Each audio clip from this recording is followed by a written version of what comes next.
Арма қазағым, бүгін мен сіздермен тағы да әдебиет тақырыбын көтергім келеді және мынандай көптердің сұрақтарына жауап бергім келеді. Неге Моше Мысырдан кеткеннен кейін еврей халқымен бірге 40 жыл шөл далада жүрді деген. Тақырып бүгін таныққа қатысты болады. Өте керемет көркем әдебиет кітабы деп мен санаймын бұл кітапты, және сізге де ұсынамын толық оны оқуға. Сонымен Моше неге 40 жыл? Негізінде Мысырдан Израильге дейін 9-10 күннің ішінде жетуге болады. Жаяу жүріп, тоқтап, демалып деген сияқты. Бірақ 40 жыл Моше мен еврей халқы шөл далада жүреді.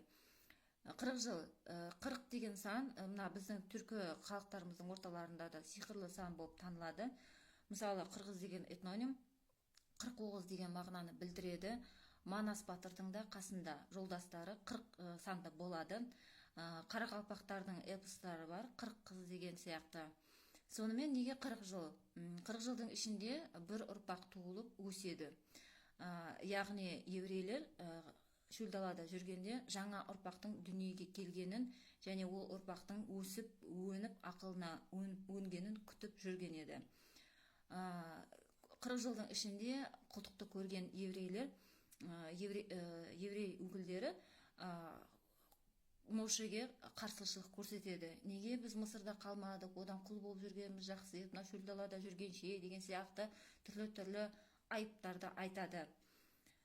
Сонда ежелгі танықтың авторларының ойы бойынша құлдықты көрген адамдар егемен тәуелсіздік бос елді құрастыра алмайды және басқара алмайды. Сол үшін 40 жылда еркін жерде бостандықта өсіп өнген жаңа ұрпақтың туылып өскенін күту керек болады.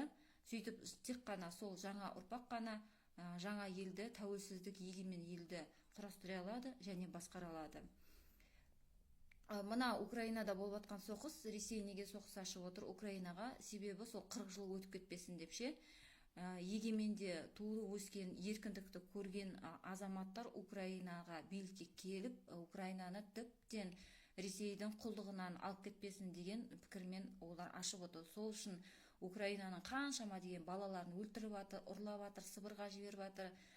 Сол себептен біздің қазақтың ең бастысы қазір сол 40 жылдың аяғын күту, жаңа ұрпақ өсіп өніп билікке жетем дегенше біз әлі тәуелсіздіктің дәмін, нағыз дәмін әлі көрген жоқпыз оны.